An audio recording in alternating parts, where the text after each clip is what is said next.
মালিক, আমার থেকে বড় গুনাহগার বুঝি তোমার এই জমিনের মধ্যে আর কেউ নাই। আমার চেয়ে খারাপ মানুষ বুঝি তোমার এই জমিনের মধ্যে আর কেউ নাই। আমার চেয়ে কপাল পোড়া মানুষ বুঝি তোমার জমিনে আর কেউ নাই। আমার চেয়ে নিমক হারাম বুঝি তোমার জমিনে আর কেউ নাই।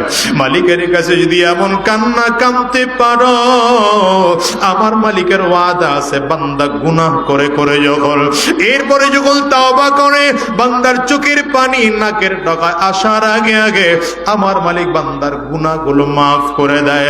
অনুরোধ করে যাই রে বাজার, ঈমান ঠিক করো, নেক আমল মজবুত করো, চোখে পানি নিয়ে আমার মালিকের কবরে যাও। আজকের ময়দান থেকে ওয়াদা করে বের হও, শায়েখে চরমনের মতো আল্লাহ ওয়ালাকে কাছে পাইলাম, শায়েখে চরমনের হাতে হাত দিয়া চিরজীবনের জন্য বায়াত হয়ে যাব। আর মালিকের কাছে ওয়াদা করব, আল্লাহ আর হারাম রাস্তায় চলবো না, আর শয়তানি রাস্তায় চলবো না, আর গুনাহের পথে চলবো না। কারা কারা ওয়াদা করতে তৈয়ার, দুইটা হাত উঁচা করে দেখা, আওয়াজ দিয়ে চিৎকার করে জোরে ডাক দাও আল্লাহ। আরো জোরে চিল্লাইয়া জবান খুলে ডাকো না আল্লাহ। চোখে পানি না আসলে কান্নার বান ধরে কান্না করো।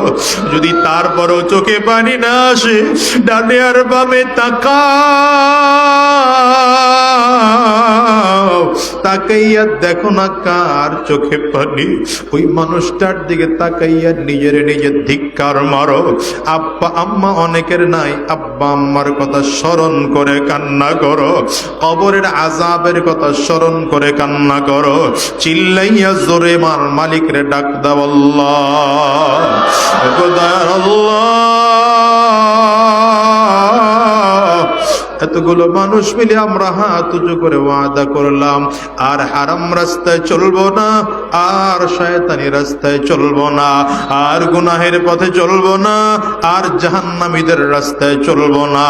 আয় আল্লাহ, তুমি আমাদের কবুল করে নাও। চিল্লা জোরে আওয়াজ দিয়া বলো আমিন, আরো জোরে বলো আল্লাহুম্মা আমিন। লা তাখুযুহু সিনাতুন ওয়ালা নাওম। আল্লাহ বলেন, গোলাম রে, দুনিয়ার সব মানুষ ঘুমায়, আমি আল্লাহ ঘুমাই না। তোর বাবা ঘুমায়, আমি আল্লাহ ঘুমাই না। তোর মা ঘুমায়, আমি আল্লাহ ঘুমাই না। তোর আত্মীয় স্বজন ঘুমায়, আমি আল্লাহ ঘুমাই না। শুধু তাই নয়, আমি আল্লাহ ঝিমানি পর্যন্ত দেই না। আমি আল্লাহ তাআলা সব সময় চিরস্থায়ী চিরঞ্জীব। তুই কি কি গুনাহ করো, আমি আল্লাহ তাআলা সব তোর দিকে তাকায় তাকায় হিসাব রাখি। তবে বান্দা, তুই কিয়ামতের ময়দানে আমি আল্লাহর আদালতে দাঁড়াইয়া তোর গুনাহ স্বীকার করতে পারো। এজন্য আমি আল্লাহ তাআলা তোর গুনাহের সাক্ষী রাখার জন্য 4টা ব্যবস্থা করে দিলাম। 4টা সিসি ক্যামেরা 24 ঘন্টা তোর পিছনে রাখাইয়া রাখলাম। কোনটা অস্বীকার করবি বল? এই দুনিয়ার মুসলমান বলেন তো, আপনার দোকানে অফিসে একটা সিসি ক্যামেরা লাগাইছেন, ইন্টারনেট সংযোগ বিচ্ছিন্ন, সিসি ক্যামেরা দেখার আর সুযোগ নাই। অথবা আপনার হার্ড ডিস্ক নষ্ট হয়ে গেছে, মেমোরি কার্ড নষ্ট হয়ে গেল, ভিডিও আর দেখার সুযোগ থাকে না। কিন্তু রব বলেন, গোলাম, আমি আল্লাহ তাআলা এমন 4টা সিসি ক্যামেরা তোমার পিছনে 24 ঘন্টা লাগায় রাখছি। তুমি ঘুমাও, সিসি ক্যামেরায় রেকর্ড হয়। ইন্টারনেট কানেকশন লাগে না, ওটার জন্য আলাদা ভিডিও মেমোরি কার্ডের দরকার হয় না। এটা আমি আল্লাহ পাকের কুদরতি মেমোরি কার্ড, আমি আল্লাহ পাকের কুদরতি হার্ড ডিস্কের মধ্যে অটোমেটিক রেকর্ড হয়। এই বান্দা, আমি আল্লাহ পাকের রেকর্ড করার জন্য কারেন্ট লাগে না। আমি আল্লাহ পাকের সিসি ক্যামেরায় রেকর্ড করার জন্য কোন রকম ইন্টারনেটের সংযোগ লাগে না। এর এক নম্বর সিসি ক্যামেরা, 2 কাঁধে ফেরেশতা বসায় রাখছেন আমার আল্লাহ তাআলা। কিরামান কাতিবিনা ইয়ালামুনা মা তাফআলুন।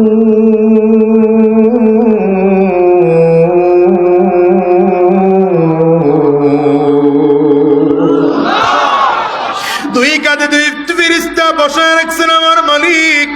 2 কাঁধে 2 দল ফেরেশতা, নেক কাঁধের ডান কাঁধের ফেরেশতারা নেক আমলগুলো লেখে, বাম কাঁধের ফেরেশতারা খারাপ আমলগুলো লেখে। জীবনে যত গুনাহ করেছি, যত অন্যায় করেছি, যত পাপ করেছি, সব আমলনামায় লেখা আছে। একটা আমলনামাও কোনোভাবে লিপিবদ্ধ হয় না, এমন হওয়ার সম্ভাবনা নাই। একটা যাররা পরিমাণ আমলও ছুটে যাওয়ার সম্ভাবনা নাই।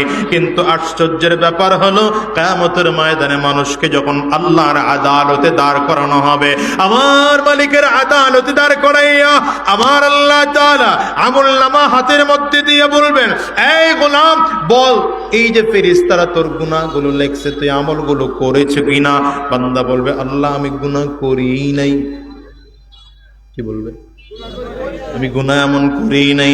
বলে, আল্লাহ যে ফেরেশতারা যে লিখলো, বলে মিথ্যা লিখছে। আল্লাহ বলেন, আমি জানি তুই মিথ্যা বলবি, এই জন্য আমি আল্লাহ আরেক সাক্ষী তোরে বানায় রাখছি। কয় সিসি ক্যামেরা? তো মাত্র কিরামান কাতিবিনের এক সিসি ক্যামেরা শেষ হয়ে গেল। আল্লাহ বলেন, তোমার আরেক সিসি ক্যামেরা আমি আল্লাহ তাআলা রেডি করে রাখছি। কি সিসি ক্যামেরা? এই গোলাম রে, কোন জমিনে বসে অন্যায় করেছো জমিন সাক্ষী দেবে। কি বুঝলেন? যে জমিনে বসে অন্যায় করছো জমিন সাক্ষী দেবে। বান্দা চিন্তা করবে, জমিন জড় পদার্থ, জমিন কেমন করে কথা বলবে? কিন্তু বলেন তো, আমার আল্লাহ যদি চান জড় পদার্থ দিয়েও গুনাহ কথা বলাইতে পারেন না? পারেন না? ইয়াউমাইযিন তুহাদ্দিসু আখবারাহা বিআন্না রাব্বাকা আওহা লাহা। ইয়াউমাইযিন তুহাদ্দিসু আখবারাহা বিআন্না রাব্বাকা আওহা লাহা। কিয়ামতের ময়দানে আল্লাহ তাআলা জমিনকে ডাক দিবেন, এই জমিন বল, তোর আমল তোর জমিনের উপরে বৈশা আমার বান্দা এই অন্যায়গুলো করছে কিনা। কিয়ামতের ময়দানে জমিন আল্লাহর আদালতে দাঁড়ায় দাঁড়ায় প্রত্যেকটা গুনাহের সাক্ষী দেবে। এই যুবক, বাঁচবি, উপায় নাই। ফেরেশতারা আমলনামা অস্বীকার করেছো, জমিন সাক্ষী দিবে, অস্বীকার করার কোনো সুযোগ থাকবে না। কিন্তু আল্লাহ পাকের এমন কিছু দুঃসাহসী বান্দা সেদিন দাঁড়াবে, আল্লাহর আদালতে দাঁড়ায় বলবে, আল্লাহ জমিনও মিথ্যা কথা বলে, এই অন্যায়টা আমি করি নাই। আমার মালিক বলবেন, তাইলে 3 নম্বর সাক্ষী তোকে দেওয়া হবে। এই গোলাম রে, যেই সময়ে অন্যায় করেছো এই সময়টা তোর সাক্ষী। জমিন মানুষ চিন্তা করবে, জমিনের তো একটা শরীর আছে, জড় পদার্থ হলেও তো শরীর আছে, এই জন্য হয়তো জমিন কথা বলতে পেরেছে। সময়ের তো কোনো বডি নাই, শরীরে নাই, সময়কে পরিমাপ করা যায় না, ধরাও যায় না, ছোঁয়াও যায় না, তাইলে সময় আবার কেমন করে কথা বলবে? কিন্তু আমার মালিক যদি চায়, এই সময়টারে ধরে জিসিম বানাইয়া, শরীর বানাইয়া এই সময়কে দিয়ে কথা বলাবেন। এটা আমার মালিক পারেন না? পারেন না? চিল্লা বলে। আমার মালিক যখন সময়ের ডাক দিবে, সময় বল, এই সময় আমার বান্দা এই অন্যায় করেছে না করে নাই, সময় একটা একটা করে সব সাক্ষী দিয়ে দেবে। আল্লাহর আদালতে দাঁড়ায় যখন সময় সাক্ষী দেবে, বান্দার 3 সাক্ষী আল্লাহর সামনে উপস্থিত হয়ে গেল। এক সাক্ষী আমলনামা ফেরেশতাদের সাক্ষী, কিরামান কাতিবিনের সাক্ষী। 2 নম্বর সাক্ষী জমিনের সাক্ষী আল্লাহর সামনে উপস্থাপন করা হলো। 3 নম্বর সাক্ষী বান্দার সেই সময় অন্যায় করেছে সময়টাকে আল্লাহর আদালতে দাঁড় করায় সাক্ষী উপস্থাপন করা হবে। 3 সাক্ষী পাওয়ার পরও বান্দা আল্লাহর আদালতে দাঁড়াইয়া বলবে, আল্লাহ সময় আমার বিরুদ্ধে কথা বলে, আমি এমন অন্যায় করি নাই, আমি এমন গুনাহ করি নাই, আমি সুদের কারবার করি নাই, আমি ঘুষের কারবার করি নাই। আবার আল্লাহ তাআলা এই 3টা সাক্ষী সামনে উপস্থাপন করার পরে বান্দা যখন অস্বীকার করে, আল্লাহ পাকের জালালিয়ত, জব্বারিয়ত, কাহারিয়তের রূপ শুরু হয়ে যাবে। আল্লাহ তাআলা বান্দার জবানের মধ্যে মোহর মেরে দেবেন। কোরআনুল কারীমের মধ্যে আল্লাহ তাআলা বলেন, আল ইয়াউমা নাখতিমু আলা আফওয়াহিহিম وتكلمنا أيديهم وتشهد أرجلهم بما كانوا يكسبون আমার আল্লাহ তাআলা রাগ করে সেদিন জবানের মধ্যে মোহর মেরে দিবে বান্দা জবান দিয়ে কথা বলতেই পারবে না এই জবান দিয়ে কথা বলার মতো সুযোগই আর তোমার থাকবে না তাইলে কে কথা বলবে তোমার গুনাহের সাক্ষী এ হাত দাঁড়ায় দিবে এই তুমি মনে করছো তোমার হাত না না এই হাত তোমার না এই হাত আমার না আমার সব বলি এটা আমার না এই হাত আসলে আমার আল্লাহ পাকের দেওয়া আমানত এই হাতের মূল মালিক কে চিল্লায় আওয়াজ করে জোরে বলেন না এই চোখের মূল মালিক কে এই হাতের আসল মালিক কে এই পায়ের আসল মালিক কে এই কানের আসল মালিক কে আরে হিসাব মিলায় দেখেন তো আল্লাহ তাআলা এবার বান্দার জবানটারে বন্ধ করে দিবেন হাত সাক্ষী দিতে আরম্ভ করবে পা সাক্ষী দিতে আরম্ভ করবে চোখ সাক্ষী দিতে আরম্ভ করবে ব্রেন সাক্ষী দিতে আরম্ভ করবে অঙ্গ প্রত্যঙ্গ কথা বলে বলে বলে বলে অঙ্গ প্রত্যঙ্গ দিয়ে কি কি কি কি গুনাহ করেছি সবগুলো একের পর এক বলা শুরু করবে বান্দা আল্লাহ পাকের সামনে দাঁড়ায় এমন করে যখন কথা বলবে এইবার বান্দার মেনে নেওয়া ছাড়া কোনো উপায় হবে না এইজন্য হাকিমুল উম্মত মুজাদ্দিদুল মিল্লাত শাহ আশরাফ আলী থানভী রাহমাতুল্লাহি আলাইহি বলেছেন হে আল্লাহর গোলাম যদি পারো এই চারটা সাক্ষীকে দূরে সরায়া পারলে গুনাহ কইরো বান্দা যদি পারো তাইলে চার সাক্ষীর দূরে সরাইয়া গুনাহ কইরো পারলে কিরামান কাতিবিন ফেরেশতারে ফাঁকি দিয়ে গুনাহ কইরো যদি পারো তাইলে সময়কে ফাঁকি দিয়ে গুনাহ কইরো যদি পারো তাইলে জমিন থেকে সরে গিয়ে গুনাহ কইরো যেন জমিন না দেখে যদি পারো তাইলে অঙ্গ প্রত্যঙ্গ বাদ দিয়ে গুনাহ কইরো কিন্তু বলেন তো এই চারটা বাদ দিয়ে গুনাহ করা সম্ভব নাকি আওয়াজ করে বলেন তার মানে বোঝা যায় যদি চারটা বাদ দিয়ে গুনাহ করা সম্ভব না হয় আমার চার সাক্ষী অটোমেটিক আল্লাহ পাকের সব ইশারায় আমার গুনাহগুলো সব রেকর্ড করে নিতেছে কিয়ামতের ময়দানে আমার ইচ্ছা থাকুক আর না থাকুক এগুলো আল্লাহ পাকের আদালতে দাঁড়াইয়া আমার বিরুদ্ধে সাক্ষী দেবে আশ্চর্যের ব্যাপার যেদিন মালিকের সামনে দাঁড়ায় যাব যেদিন লক্ষ লক্ষ লক্ষ লক্ষ নবীরা থাকবে কিয়ামতের ময়দানে লক্ষ কোটি কোটি ইমানদার যেদিন আল্লাহর আদালতে দাঁড়াবে আমার মালিকের আদালতে যেদিন অগণিত ফেরেশতারা থাকবে ওই কিয়ামতের ময়দানটা যেদিন ভয়াবহ হয়ে যাবে সূর্য মাথার মুডুমাত উপরে চলে আসবে মাথার মগজগুলো সূর্যের তাপে টকবক টকবক করে বাতের মারের মতো গলতে থাকবে জমিনটা হবে তামা ডান দিক থেকে বাম দিক থেকে জাম সামনের দিক থেকে পেছন দিক থেকে জাহান্নামের আগুন ঘুরিয়ে ঘুরিয়ে আওয়াজ দিয়া দিয়া দিয়া দিয়া সামনের দিকে আগাবে ওই সময় যদি তোমার আমার আমল নামাটা গুনাহের পাল্লা ভারী হয়ে যায় ওই সময় যদি তোমারে আমার মালিক গুনাহগার বলে ডাক দেয়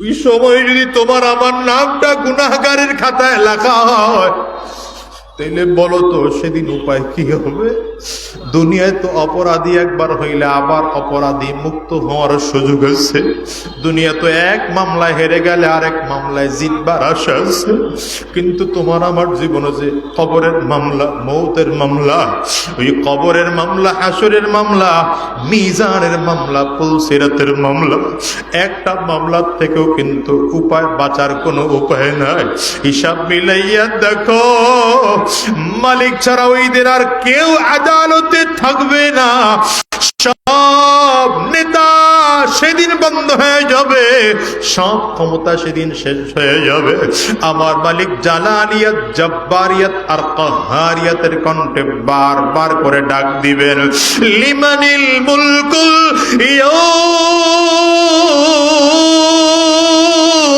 আজকের দিনের বাদশাহী কার বান্দা সেদিন আমার আল্লাহর আদালতে দাঁড়াইয়া জবাব দেওয়ার মতো শক্তি থাকবে না, বান্দা কথাই বলতে পারবে না, আমার মালিক নিজেই নিজের জবাব দিবেন। লিল্লাহিল ওয়াহিদিল কাহার, আজকের দিনের বাদশা একমাত্র আমি আল্লাহ। এ বাজান রে, হিসাব মিলায় দেখো, ওই দিন যদি আমল নামা বাম হাতে চলেই আসে, যদি গুনাহের পাল্লাটা ভারী হয়েই যায়, যদি নেকের পাল্লাটা হালকা হয়েই যায়, কি যে ভয়ঙ্কর পরিস্থিতি হবে জানো। জিবরিল আমিন যখন উড়ায় দেওয়া হবে, সব ফেরেশতারা তাকায় থাকবে, মানুষগুলো পাগল পারা হয়ে যাবে। আমল নামা উঠতেছে, কার হাতে এসে লেগে যাবে জানে না, সবাই থরথর করে কাঁপতেছে, সবার চেহারার মধ্যে একটা ভীত ভীত ভাব। কেউ তো বুকের মধ্যে নিয়ে বাম হাতটারে চাপ দিয়া রাখছে, যেন বুকের হাতটাকে আর সামনের দিকে না নিতে পারে, যেন আমল নামা এসে সামনের দিকে না লাগে। আমার আল্লাহ পাকের কাছে ফেরেশতারা বলবেন, আল্লাহ ওর আমল নামা কেমন করে বাম হাতে দেব? ওর আমল নামা দেওয়ার জন্য যে হাত লাগবে, ওই হাতটা তো বুকের সাথে লাগানো আছে। আল্লাহ বলেন, হাতটা ধরে পেছন দিকে ধাক্কা মারো। ধাক্কা মারলে বুকের হাড্ডিগুলো কর্মর কর্মর করে ভেঙে যাবে, হাতটা পেছন থেকে বের হয়ে যাবে। আল্লাহ বলেন, এইবার ওর বাম হাতের মধ্যে আমল নামাটা ধরে দে। বাম হাতে আমল নামা ধরাইয়া দাও। এবার আমার মালিক জালালিয়াত জাব্বারিয়াত কাহারিয়াতের কণ্ঠে ডাক দিবে, ইকরা কিতাবাক কাফা বিনফসিকাল ইয়াওমা আলাইকা হাসিবা। ইকরা কিতাবাক, ইকরা কিতাবাক কাফা বিনফসিকাল ইয়াওমা আলাইকা হাসিবা। এই আমল নামা, তোর আমল নামা তুই নিজেই পড়, নিজে পড়েই দেখ তোর কেমন বিচার হওয়া দরকার। ফেরেশতারা বলবেন, আল্লাহ ওর চোখ দুইটার সামনে আমল নামা, পেছনে কেমন করে তোমার বান্দা আমল নামা পড়বে? আল্লাহ তাআলা বলবেন, ঘাটটারে ঘুরাইয়া পেছন দিকে দিয়ে দে। ফেরেশতারা এত জোরে ঘাট ধরে ধাক্কা মারবে, এই ঘাড়ের রগের হাড্ডিগুলো কর্মর কর্মর করে ভেঙে যাবে। এ দুনিয়ার পাগল, দুনিয়ার একটু লোভে পড়ে আমার মালিকরে ভুলে গেল, দুনিয়ার ক্ষমতার লোভে পড়ে আমার মালিকরে ভুলে গেল, দুনিয়ার সম্মানের লোভে পড়ে আমার মালিকরে ভুলে গেল, দুনিয়ার ক্ষমতার লোভে পড়ে আমার মালিকরে ভুলে গেল। কিন্তু বলো তো তোমার অবস্থা কেমন হবে? আরে যদি আপনার আমার ঘাটটার ঘুরে পেছন দিকে না হয় আল্লাহ, তাইলে আপনার আমার পরিস্থিতি বা কেমন হবে? এবার যখন দেওয়া হলো, বান্দা আমল নামা পড়তে থাকবে, আর চিল্লায় চিল্লায় আফসোস করে কাঁদতে থাকবে, আর বলবে, লা ইউগাদিরু সাগীরাতাও ওয়ালা কাবীরা, লা ইউগাদিরু সাগীরাতাও ওয়ালা কাবীরাতান ইল্লা আহসাহা ওয়া ওয়াজাদু মা আমিলু হাদিরা। আমল নামা পড়বে, আর চিল্লায় বলবে, আজকে আমি তাকায়া দেখলাম আমার জীবনের যত ছোট আমল, যত বড় আমল, যত ছোট গুনাহ, যত বড় গুনাহ, সব এখানে লেখা দেওয়া হলো। এবার বান্দা চিল্লায় আর বলে, মা আওলা আন্নি মালিয়া হালাকা আন্নি সুলতানিয়া। আজকে আমার সম্পদ কাজে লাগে নাই, আমার বাদশাহী কোনো কাজে লাগলো না। আহারে, এখন অবস্থা এত মারাত্মক হয়ে গেল। ইয়াউমা ইয়াফিরুল মারউ মিন আখিহি ওয়া উম্মিহি ওয়া আবি ওয়া সাহিবাতিহি ওয়া বানি। কিয়ামতের ময়দানে ভাই ভাইকে চিনবে না, বন্ধু বন্ধুরে চিনবে না, বাবা মা সন্তানকে চিনবে না, সন্তান তার আব্বা আম্মাকে চিনবে না, স্বামী তার স্ত্রীকে চিনবে না, স্ত্রী তার স্বামীকে চিনবে না। পরিস্থিতি যখন এমন ভয়ঙ্কর, বলো সেই দিনের আপন একমাত্র কে? আরো জোরে চিল্লায়া চিল্লাইয়া জবান খুলে বলো, ওই দিনের আপন একমাত্র কে? ওই মালিকরে লইয়া জমিন থেকে বিদায় হওয়া লাগবে। এই জন্য অনুরোধ করে যাই বাজান, যদি জান্নাত চাও তাইলে ঈমান ঠিক করো, নেক আমলটারে মজবুত করো। যদি গুনাহ হয়ে যায় মালিকের কাছে পাক্কা সাচ্চা দিলে তওবা করো। চোখের পানিগুলো ফেলে ফেলে কান্না করো। নামাজ শেষ করে মুনাজাতের মধ্যে কান্না করো। বিশেষ করে তাহাজ্জুদ নামাজের মধ্যে দাঁড়াইয়া যাও আর হাত তুলে আল্লাহ পাকের কাছে কান্দো আর বলো, বানি আমার থেকে বড় গুনাহগার বুঝি তোমার এই জমিনের মধ্যে আর কেউ নাই। আমার চেয়ে খারাপ মানুষ বুঝি তোমার এই জমিনের মধ্যে আর কেউ নাই। আমার চেয়ে কপাল পরা মানুষ বুঝি তোমার জমিনে আর কেউ নাই। আমার চেয়ে নিমক হারাম বুঝি তোমার জমিনে আর কেউ নাই। মালিকের কাছে যদি এমন কান্না কাঁদতে পারো, আমার মালিকের ওয়াদা আছে, বান্দা গুনাহ করে করে যখন এরপরে যখন তাওবা করে বান্দার চোখের পানি নাকের ডগায় আসার আগে আগে আমার মালিক বান্দার গুনাহগুলো মাফ করে দেয়। অনুরোধ করে যাই রে বাজান, ঈমান ঠিক করো, নেক আমল মজবুত করো, চোখে পানি নিয়ে আমার মালিকের কবরে যাও। আজকের ময়দান থেকে ওয়াদা করে বের হও, শায়েখে চরমনের মতো আল্লাহ ওয়ালাকে কাছে পাইলাম, শায়েখে চরমনের হাতে হাত দিয়া চিরজীবনের জন্য বায়াত হয়ে যাব আর মালিকের কাছে ওয়াদা করব, আল্লাহ আর হারাম রাস্তায় চলবো না, আর শয়তানি রাস্তায় চলবো না, আর গুনাহের পথে চলবো না। কারা কারা ওয়াদা করতে তৈয়ার দুইটা হাত উঁচা করে দেখা, আওয়াজ দিয়ে চিৎকার করে জোরে ডাক দাও আল্লাহ। আরো জোরে চিল্লাইয়া জবান খুলে ডাকো না আল্লাহ। চোখে পানি না আসলে কান্নার বান ধরে কান্না করো। যদি তারপরও চোখে পানি না আসে ডানে আর বামে তাকাও,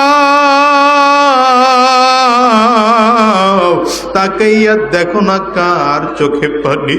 ওই মানুষটার দিকে তাকাইয়া নিজের নিজের ধিক্কার মারো। আব্বা আম্মা অনেকের নাই, আব্বা আম্মার কথা স্মরণ করে কান্না করো। কবরের আযাবের কথা স্মরণ করে কান্না করো। চিল্লাইয়া জোরে মার মালিক রে ডাক দাও আল্লাহ, খোদার আল্লাহ। এতগুলো মানুষ মিলে আমরা হাত উঁচু করে ওয়াদা করলাম, আর হারাম রাস্তায় চলবো না, আর শয়তানি রাস্তায় চলবো না, আর গুনাহের পথে চলবো না, আর জাহান্নামীদের রাস্তায় চলবো না। আয় আল্লাহ, তুমি আমাদের কবুল করে নাও। চিল্লা জোরে আওয়াজ দিয়া বলো আমিন, আরো জোরে বলো আল্লাহ।